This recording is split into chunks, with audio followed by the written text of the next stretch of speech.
Kita semua tahu ya, di setiap tempat kerja pasti ada yang namanya bahaya. Tapi, gimana caranya kita mengubah konsep bahaya yang abstrak itu jadi sesuatu yang bisa kita ukur, kita kelola, dan yang paling penting, kita kendalikan. Nah, disinilah matriks risiko ini jadi jagoannya. Dan hari ini kita bakal bedah tuntas dua senjata yang paling sering dipakai. Pertanyaannya kelihatannya simpel ya, tapi ini adalah jantung dari manajemen keselamatan. Karena gini, sebelum kita bisa jinakin tuh resiko, kita harus tahu dulu segede apa monsternya dan caranya itu ternyata pakai satu rumus yang simpel tapi powerful banget. Ini dia, intinya cuma ini. Cuma dua faktor, seberapa mungkin itu terjadi dan seberapa parah akibatnya. Gampangnya gini, kalau salah satu aja tinggi, risikonya udah naik. Apalagi kalau dua-duanya tinggi. Wah, itu udah lampu merah, bahaya banget.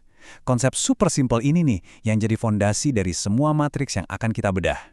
Oke, kita mulai dari yang pertama, matriks 4x4. Anggap aja ini kayak pisau lipat Swiss Army-nya dunia ketiga. Praktis, cepat, dan efektif banget buat kerjaan sehari-hari. Yuk kita bongkar satu-satu isinya. Pertama, kita lihat dari sisi kemungkinan atau likelihood-nya.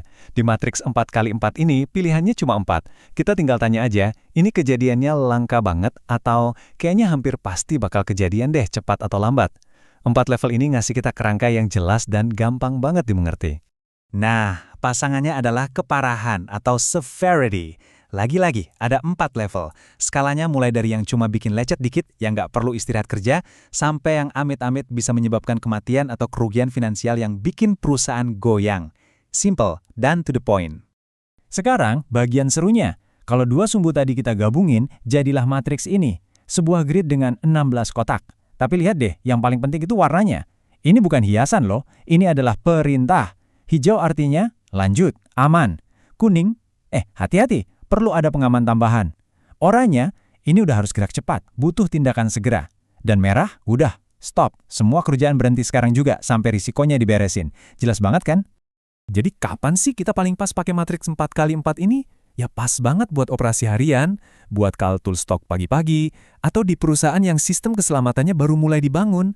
Kenapa? Karena simple. Semua orang dari bos sampai operator ngerti, dan implementasi ini cepet banget. Tapi gimana kalau cukup baik itu ya nggak cukup? Gimana kalau kita main di liga yang risikonya lebih tinggi, yang butuh detail lebih? Nah disinilah kita naik kelas ke matriks 5x5. Kalau tadi pisau lipat, yang ini lebih kayak set pisau bedah dokter, presisi.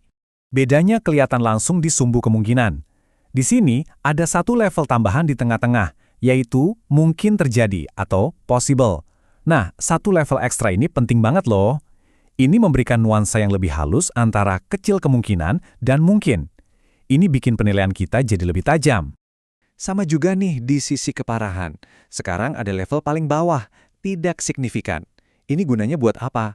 Buat nyatet insiden-insiden yang nggak bikin cedera sama sekali, kayak near miss atau kejadian nyaris celaka. Jadi kita bisa belajar dari situ sebelum ada yang beneran jadi korban. Dan tada, ini dia hasilnya kalau digabung. Bukan 16, tapi 25 kotak. Ini artinya kita punya resolusi yang lebih tinggi. Resiko yang di matriks 4x4 mungkin kelihatannya ada di level yang sama, di sini bisa kita bedain dengan lebih jelas. Jadi kita bisa lebih pinter dalam nentuin mana yang harus diurus duluan. Jadi jelas ya, matriks ini jagoannya di industri kelas berat. Kita ngomongin migas, tambang, konstruksi raksasa. Ini juga jadi alat andalan buat audit K3 yang super detail, buat investigasi kecelakaan, dan buat perusahaan yang pengen sistemnya setara standar internasional kayak ISO. Oke, kita udah kenalan sama dua jagoan kita. Sekarang, waktunya kita adu langsung, head to head, matriks versus matriks. Sebenarnya, kalau mau disimpulin, pilihannya cuma satu, mau yang simple atau yang presisi. Matriks 4x4 itu soal kecepatan dan kemudahan. Sat, beres. Matriks 5x5 itu soal detail dan akurasi. Butuh mikir lebih, tapi hasilnya lebih tajam. Nah, tabel ini ngerangkum semuanya dengan jelas banget. Lihat deh, dari kompleksitas, kombinasi, sensitivitas, semuanya beda. Poin pentingnya ini, nggak ada yang lebih bagus secara mutlak. Yang ada itu alat yang lebih pas buat kerjaan yang mana. Jangan pakai palu buat muter sekrup kan? Jadi, pada akhirnya, ini bukan sekedar milih tabel warna-warni loh.